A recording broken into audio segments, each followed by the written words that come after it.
پیارے دوستو، اگر ویڈیو آپ کو پسند آئے تو پلیز چینل کو سبسکرائب کریں اور ساتھ ہی بیل آئیکن دبائیں تاکہ نئی ویڈیو آپ تک پہنچ سکے۔ اعوذ باللہ من الشیطان الرجیم، بسم اللہ الرحمن الرحیم۔ وہ بندہ غیبت کرتا ہے، اس کی توبہ قبول نہیں ہوتی، تو جب تک کہ اس بندے سے معافی نہ مانگ لی جائے جس کی غیبت کی گئی ہو، تو کیا اس کی یہ صورت بھی ہو سکتی ہے کہ بندہ جو اللہ تعالیٰ سے معافی مانگ لے اور اس بندے سے معافی نہ مانگے اور اس گناہ سے پھر آئندہ کے لیے توبہ کر لے؟ اللہ کا اگر حق مارا ہے، مثال نماز نہیں پڑھی، بعد میں توبہ کی توفیق ہو گئی، اللہ سے معافی مانگ لی، کسی انسان سے بندے سے معافی مانگنے کی ضرورت نہیں ہے، لیکن بندے کے اگر حق مارا ہے، بندے کو اگر تکلیف دی ہے، بندے کو تکلیف دی ہے، اس کو جسمانی کوئی اذیت دی ہے، یا اس کا مال چرایا ہے، یا یہاں تک کہ اس کی برائی کی ہے، اس کی غیبت کی ہے، تو اس میں پھر یہ یاد رکھیں کہ صرف اللہ تعالیٰ سے معافی مانگنا کافی نہیں ہوتا، جب تک اس بندے سے معافی نہ مانگ لی جائے، قرآن حدیث میں آتا ہے کہ اللہ پاک بھی اس کے بغیر معاف نہیں فرماتا ہے۔ رسول اکرم صلی اللہ علیہ وسلم نے فرمایا کہ قیامت کے دن ایک شخص ایسا آئے گا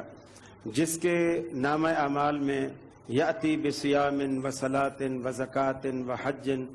نامہ اعمال میں روزہ، حج، نماز، زکوٰۃ، صدقات، خیرات، قربانیاں سب کچھ ہوگا، نیکیوں سے مالا مال ہوگا، لیکن دوسری طرف ایسے لوگ آ جائیں گے قد شتم ھذا و اکل مال ھذا و قذف ھذا، کسی کی اس نے غیبت کھائی ہوگی، کسی کی چغلی کھائی ہوگی، کسی کا مال کھایا ہوگا، کسی کو گالی دی ہوگی، کسی کو کس طرح اس نے ستایا ہوگا، کسی کو قتل کیا ہوگا، وہ سارے حق لینے والے آ جائیں گے۔ اللہ تعالیٰ کیا کرے گا؟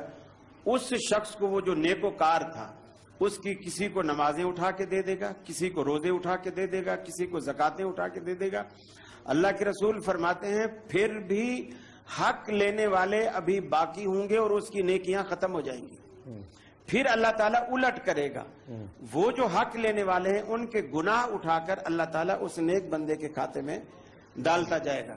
اور یہ تو وہ حدیث ہے نا جو رسول نے پوچھا تم میں مفلس کون ہے؟ جی ہاں، جی ہاں، مفلس کون ہے؟ جی ہاں، تو پھر اس میں ڈال دے گا۔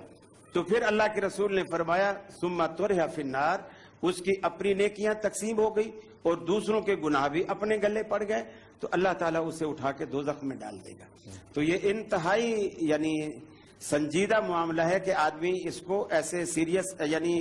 غیر سنجیدگی سے نہ لے کہ بھی کوئی بات نہیں، اللہ سے معافی مانگ لوں گا، اللہ معاف، بے شک اللہ معاف کرنے والا ہے، لیکن اس نے معافی کے کچھ اصول اور ضابطے رکھے ہیں اور ان اصولوں اور ضابطوں کو ہم نے اپنانا ہے۔ صدق اللہ العظیم۔